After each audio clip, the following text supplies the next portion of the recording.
Austin just executed around the hoops 1 or 2 times more than them, and that's really been the difference in the game. Absolutely, yeah, and we've seen even some long shots go through. Aaron Sibia with that two-handed shot, most notably in my mind, was one of the better conversions for New York on the backside. But New York needs to get that bludger control.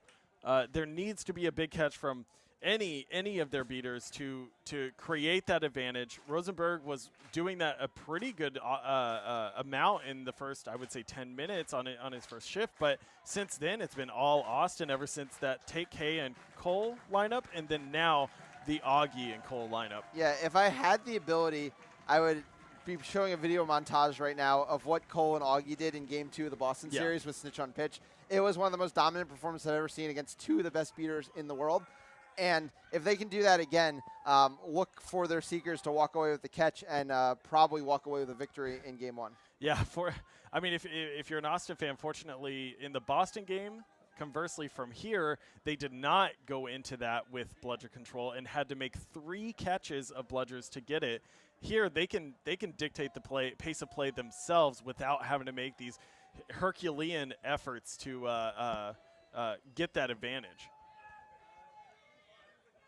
And Josh Andrews seeking here for Austin. Again, he caught the last snitch in the Boston series, as well as, tough to see the number.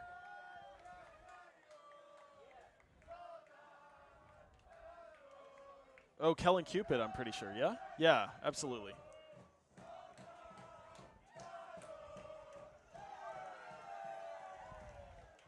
We got amazing crowd energy on Championship Field. Best of 3 series. Austin, obviously, with a 3-goal lead, but if you had my my preference, I would want a 3-game series, no doubt. And JJ's going to be able to take it and score right before Snitch Seekers are released. Austin getting the first crack at it here. Kellen Cupid tied, I guess, here for the youngest player on this New York team at 22, but he's going to have to fight through 2 of the best beaters in the nation to get a shot at it. Yeah, not getting there so far. 4-goal lead now on the side of Austin. Kellen Cupid is trying to take his chance when he can get it, and he does get a brief one here. Meanwhile, Taylor Crawford puts down the alley-oop with authority, closes the lead back to 3. Yeah, good to see Taylor getting back into this game offensively. A nice dismount by John Smutny right as Josh Andrews was looking to make the catch. Yeah, was curious if they were even going to deliberate on it, but from my eyes, it seemed like, yeah, absolutely a no catch. Cole Travis getting a catch of the bludger to save face, honestly, on what was a great New York beater play.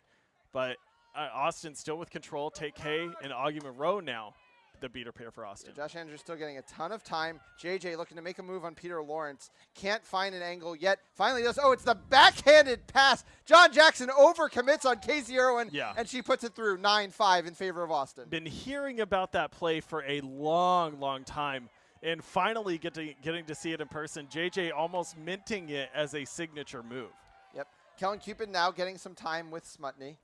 Oh, a long beat onto Sam Heimowitz. Yep, and it's John Jackson in possession of the ball now, down 4, looking to take on JJ. He gets a screen from Lindsey Morella, drives into the lane, flings it back to Lawrence. Lawrence puts his body, first of all, through the defender, Casey Irwin, and second of all, through the hoops. It's 9-6. Now, though, it's Sam Ham looking to go all the way the other way, wearing the green headband and scoring effectively. 10-6 now the score. Game is to 130. A catch immediately wins the game now for Austin. Yeah, no slow ball anymore. It is no longer a methodical play. There are no beaters in the Quaffle game whatsoever outside of an accidental beat, honestly. New York with possession of bludger control for only a moment, and then you've got to sell out to beat that seeker. They know how dangerous both of these people can be on that snitch, and now it's just a matter of who's got the hustle, who's got the energy, and who's got the will to win. John Jackson has the ball, down 4, goes over to Crawford. A new look here from Austin. Freddie Salinas into the game. Can't make the grab there. It's JC Aaron-Sibia now in its seeker for New York, and it's a turnover. It's a quick turnaround from Tate K. Noticing he had a chance to get a Quaffle turnover, and just like that, it is put through by Johnson, and now Austin only needs 2 more to win. And to be honest, I can't blame New York. They didn't think that Austin beaters would even look at the chaser game, and Tate K with 5 seconds to look back notices a ball carrier right next to him and just takes the easy beat and goes about his day. That's a quick turnover. Yeah, Kay's playing an excellent game here around the Snitch. Really, he and Monroe are both doing so. It's now John Jackson with the ball on the far side. New York's probably trying to slow things down a bit because even if they're exchanging goals, it's going to be game over for them in a hurry. A very heads-up play there. TK throwing a bludger all the way across the field to Peter Lawrence, who's way behind the hoops, and that's going to delay New York getting a bludger back. Peter Lawrence takes the entire Austin defense, meanwhile. Now there's a scrum behind the hoops. That will be Austin ball after 10 seconds if the scrum is not broken. Meanwhile, Freddie Salinas, another chance to end the game.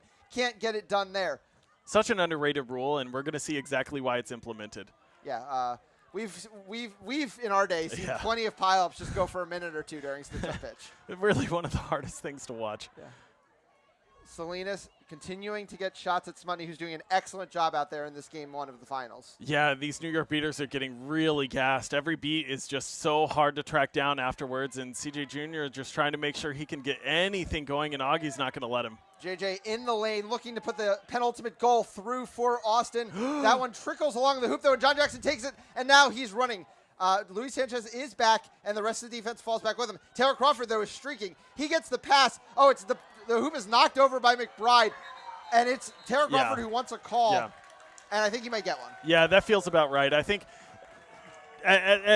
you know, maybe the goal doesn't go through depending on the shot, but Taylor Crawford absolutely with an opportunity, and McBride just, trying to get a handout to block, hits the hoop instead, and it goes down before Taylor has a chance to shoot. That's absolutely the right call. Yeah, so that's an unintentional dislodgement. Yes. So it's just going to carry a blue card. An intentional dislodgement carries a red card. Absolutely the right call here. Dislodge the hoop. Officiating crew with a perfect game, in my opinion, thus far. I can't think of anything that I disagree with. That's what we've been getting from this crew headed by Andrew Canto all weekend long. Taylor Crawford actually fakes everybody in the arena out, turns back around, goes over to Lindsay Morales. She puts it through. Yes, you love to see it. I think the mind games of a stopped play there with a person in scoring position is so fun to look at and be a part of even. And you're right, just faked everybody out, including myself, to be honest. Yeah, starting seekers are back in, and Josh Andrews is actually just doing defending because it's not worth Austin to take a 50-50 risk here when they're only 2 goals away. Speaking of 2 goals, it's about to be 1 goal as Luis Sanchez goes all the way through the defense.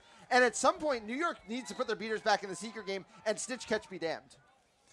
Yeah, for sure. And I think it's the right play. You already heralded Josh Andrews, the seeking strategy there for it. You don't need to risk it, for sure. And Austin selling out now, I think, with the beater play, going to be looking at only quaffle possession.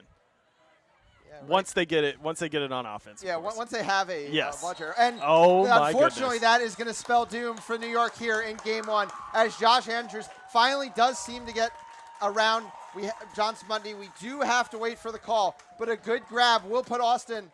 And the catch is good. Yeah. The Austin Outlaws are now 1 win away from a championship. A very strong game top to bottom from the Outlaws.